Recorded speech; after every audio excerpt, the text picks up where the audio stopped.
The David Pakman Show at davidpakman.com. We talked not that long ago about, there was an audience question, something along the lines of if you could eradicate one animal species with no further environmental impact or sort of a domino effect, what would it be? And we both at least talked about mosquitoes because they are pretty damn annoying. And there's a new project underway in California where scientists are going to actually release 20 million mosquitoes in an effort to shrink the population of mosquitoes that carry diseases. As you may know, mosquitoes responsible in different parts of the world for carrying quite a long list of different diseases. I won't go through the entire list, but this is a problem. And it might sound counterintuitive if you're trying to reduce the number of mosquitoes carrying disease. Why would you release millions and millions of mosquitoes? In this case, 20 million mosquitoes. But the idea is they are specifically going to release sterile male mosquitoes. Those male mosquitoes will then mate with wild female mosquitoes. Those females will lay eggs, but those eggs will never hatch. And many of those female mosquitoes will then die, not having passed on their diseases to subsequent mosquitoes. And the idea is, yes, this is you're going to release 20 million mosquitoes. I don't actually know how many 20 million is in the grand scheme of the mosquito population because there are many of them, but you are going to reduce the number of mosquitoes that are carrying diseases. Kind of an interesting strategy. This isn't entirely new, too. I guess this has been tried in the Florida Keys with only 75,000 mosquitoes. Now you're trying it with 20 million of them. And I guess it works twofold, too, because what they're infecting them with doesn't just make them sterile, but it also makes them resistant to transmitting diseases like Zika in the first place. So it works two ways in that regard. Very interesting. And the mosquito issue is a complex one because you see you of course, many of us are aware of the diseases that can be transmitted through mosquitoes, and most recently Zika has been the one that's gotten a lot of media attention. Yet at the same time, mosquitoes are an important part of the broader ecosystem, even though day to day they're mostly an annoyance for humans. Right. Something's going to eat the mosquitoes, and I think this is getting a lot of attention as an environmental benefit because it could eliminate diseases like Zika from spreading too far. Sure. But I think by and large, this is getting support because people just find mosquitoes to be incredibly annoying. Yeah. And in the short term, you're going to have a lot more of them. I agree. And if they came up, what's an example of something that people find cute rather than annoying, but is still problematic? Like bunnies. What's that? If bunnies eat your crops. Oh, okay, rabbits. Your garden, yeah, that's interesting. rabbits. If all of a sudden there was a real problem with the food supply because of rabbits, would people support some way of killing tons and tons of rabbits? Probably not, because they're very, very cute, but people do need to eat, right? I mean, rabbits are easily the cutest rodent. The other day I saw a guinea pig. They're not very cute. Those are rodents also, right? I think so, yeah. Yeah. I don't know enough about animals, I've realized. We're going into uncharted waters here. What we do know is Pat is a genuinely bad person for allowing his cat to be outside and kill possibly hundreds of migratory birds. That we've learned from people in our audience. I think I would also be a bad person by trapping the cat inside when it wants to go out. Sure. So I think, ultimately I could either give the cat away to someone who would do the exact same thing, let it fend for itself in the wild. I mean, what's the alternative? Well, there's no easy solution. You're either being bad to the cat in your mind by keeping it enslaved in your house, or you're being bad to the environment and to many, many birds by allowing the cat to roam free. Right. I mean, maybe I shouldn't have supported the pet industry to begin with when buying the cat, but even at the time I wasn't a vegan yet, so I think a lot of the backlash that I've been facing with it's pre-vegan decisions. Scandal, it's just unwarranted. These are pre-vegan decisions that Pat made. Okay. This is a weird story about, this story sort of puts a new spin on the idea of coffee giving you a boost in the morning, I think is the way I would say it. Best Herbs Coffee LLC is recalling a bunch of its coffee because it was discovered that one of its ingredients is structurally similar to the active ingredient in erectile dysfunction treatment, Viagra. The key that ingredient is sildenafil. And the company is recalling the coffees for that, as well as an undeclared milk ingredient as well. I don't know exactly what's going into this coffee at Best Herbs Coffee. But when you're hearing about sildenafil and an undeclared milk ingredient in the coffee, I'd maybe go and get your beans elsewhere. Like now I've switched fully over to David Pakman Show coffee because I went and saw how it was roasted. You start with green coffee beans, you add heat, and then you put them in a bag and send them to our viewers. Like there's no opportunity for an undeclared milk ingredient to all of a sudden end up in there, or sildenafil. And I think what we're talking about here is that these are like actual drinks. These are coffee drinks. It's like you can go to Starbucks and buy a bottled, like a frappuccino, which, by the way, what does that even mean? It's an insane word. But anyway, this is what they call it. They call it a frappuccino, which already it's a drink already. It's not just the beans, you know? And this is why I'm just against this entire thing. Well, I do like this story because everyone knows that coffee gets you up in the morning. Right. Apparently, it can get all of you up when it comes to this coffee. And Very clever. Is this really an issue? Would you say? I could say like the milk ingredient maybe because maybe you have some dairy allergy and What you're do you not mean? Is aware. it an issue? There's pharmaceuticals in coffee. How is that not an issue? Yeah, I mean like the effects of it. You know, I mean you find out you've been drinking this coffee and you put 2 and 2 together. Is that a bad thing in and of itself? I think it is bad. Yeah, Okay. I think it is bad. A lot of people aren't trying to accidentally have Viagra in the morning. Yeah. So anyway, I honestly, I don't understand the whole world of these pre-made coffee drinks. I don't even understand like people like Stumptown Cold Brew. Cold Brew became popular, and then people started buying.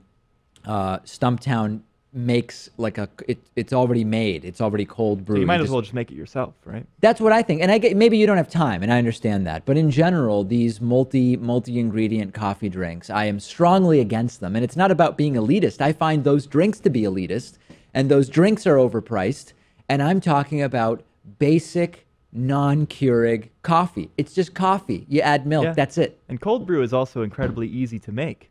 You know, you have to put it in the fridge overnight, so You do there have- is some it takes a patience while. involved. Yeah. That's about it. And actually, this reminds me of a birthday present that I got for you back in February. Uh-oh. Because I remember I bought you some tea, and little did I know until you opened it that it was virility boosting tea. So it was actually pretty embarrassing for me. It was a weird indirect message that Pat was sending me with what was it? Like it had, it was tea with matcha powder, I believe. Yes. Although, you know It what? was marketed as virility boosting.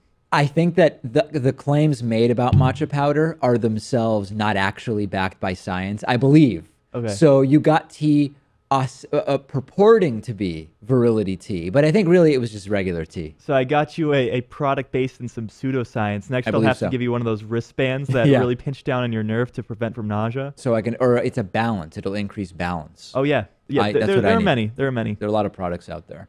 Okay, anyway, so Best Herbs tea, coffee. I'd never heard of it, but I'd stay away from now on. Okay, we've talked a lot about how the YouTube advertising algorithm has really negatively affected our show. YouTube is now making news for something that is presumably good, which is that in order to fight against terroristic video content, YouTube is now partnering, or I guess it's not really a partnership, but they have a technology that they're using called redirect method technology, and it was designed by a company, Jigsaw, which is being incubated. That's the term now in the community of startups. Jigsaw is being incubated by Google, and they have a technology called redirect method technology, where it apparently can learn. And what does it mean that software can learn? That's probably a question.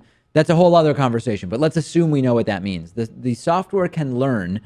What do people typically search for when they are searching not to learn about how to defeat ISIS, but rather how to join ISIS, right? They are looking for ISIS recruitment, propaganda, pro-ISIS material.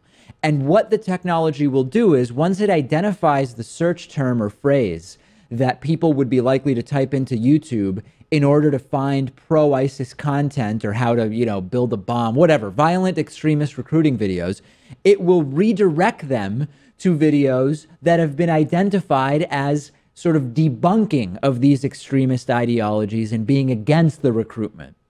Okay, I mean, it's a good idea. Who's in favor of ISIS recruitment? Who has any common sense, good head on their shoulders, for lack of a better term. But because YouTube has many times rolled out all sorts of algorithms that end up completely backfiring and being disastrous, put me in the category, in the column of slightly skeptical about this. Before the YouTube advertiser boycott hit, we would still get videos demonetized when we talked about Syria, when we talked about ISIS, or gay conversion therapy, because it seemed as if the YouTube algorithm had no idea whether we were for or against those topics. Right. In other words, you might search for gay conversion therapy, and there could be videos of like right-wing nut pastors saying it's good, and me saying this is debunked nonsense, and the algorithm would see them as the same. Yeah, so I think if we get to a point where this technology can understand whether it's in support of something or trying to debunk it, I think that can apply for not only terrorist recruitment, but those other controversial topics. And those videos, not only for our channel, but for others as well, won't automatically get demonetized. Okay. And we can talk about,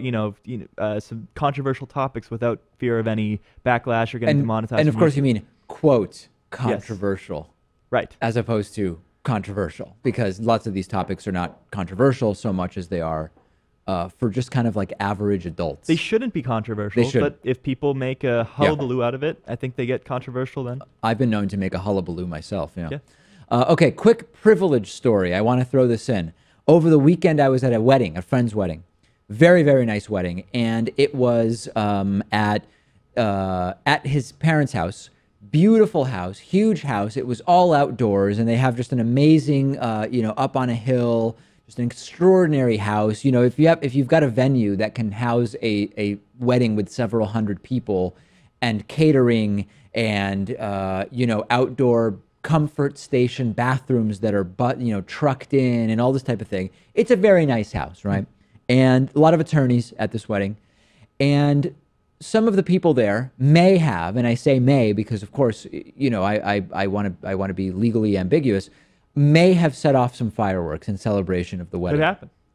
And when we were talking, we said some neighbor is going to call the police, obviously. And even though these are quite big estates in this particular neighborhood I was in, you're still close enough that you're going to hear very loud fireworks. So about an hour goes by, and indeed, 2 cops show up. And they go over and they talk to, the groom's father, the owner of the property in the house. And they say, we've gotten some reports of fireworks here. And the groom's father says, oh, yeah, no, this is just my son's wedding. There might have been some kids who bought some little fireworks, but nothing's going on here. You guys want some cupcakes? We've got lots of great extra cupcakes. And next thing you know, these police officers are hanging out at the wedding and eating cupcakes. And we had a conversation amongst our friends saying, when the cops show up because of this, we consider it a funny thing. Like, we all know, like, nothing's really going to happen. And we could be, if it did start to sort of become slightly adversarial, we could be within reason as adversarial as we want with the police officers. And we sort of know, like, nothing's going to happen. Nobody's going to end up getting shot. Nobody's really at risk of getting arrested. And it became evident, and it was a really interesting conversation about how that's a form of privilege, right? And it was both, I mean, based on the sort of social class that's implicit based on where this wedding was. A lot of the people there were white, and the people that weren't were, still from a class perspective, they were still part of this event at this very nice house and whatever. It's such a different situation than a police interaction that you might have in a different part of the United States or under different circumstances, where you wouldn't say, I'll say whatever's on my mind to these cops. Guys, this is a waste of time. Why is this is what police now are focusing on? Any one of us would have been completely comfortable saying something like that, because at the end of the day, nothing's really going to happen to us. And it was quite stunning given the stories that have been in the news lately. It also helps to have a bunch of attorneys at that party with you. And, some of it comes down to what the topic was for them being there in the first place. If like it was reports of gunshots versus fireworks, could be different. It would be, you'd think so, but then you take a look at the Philando Castile shooting. Very true. And that man was pulled over for just having a brake light out. Right. And the situation escalated from there. Would that situation happen if, there was just a report of fireworks and the cops show up in your situation? Apparently not. Yeah, I guess not. So anyway, quite an interesting moment. And it, in the midst of a very, very nice event, there was a moment to pause and self-reflect about the circumstances around, I don't know, police interactions. And certainly I think in this particular case, it was as much class-based as it was race-based, Yeah, I mean, in terms of police interactions at a wedding, you can get a lot worse than that experience there. Oh, do you know from experience? That could ruin your wedding. Oh, it could have, yeah, right. I mean, it could have, under different circumstances, this would have been like, a wedding ruining event that the police showed up. Sure. Yeah. But anyway, instead they're eating cupcakes. But instead the police hung out and ate cupcakes and then eventually drove off. And we're super curious what it was that the homeowner did. And all of a sudden everybody's friends. You know, it was just striking how different of a situation it was. All right, that's it for the bonus show. We have a full week this week. And we have a full week next week and the week after, I believe. Yes. And then we will be on David Pakman Show Staff Summer Vacation, as I'm calling it. It gets a proper title, I think. All capitals. All caps and in double quotes and hyphens, Okay. in reminiscent of David Wynn Miller. If you don't get that reference, just Google that name, David Wynn Miller. But we'll have more information about the vacation in a few weeks. The David Pakman Show at davidpakman.com.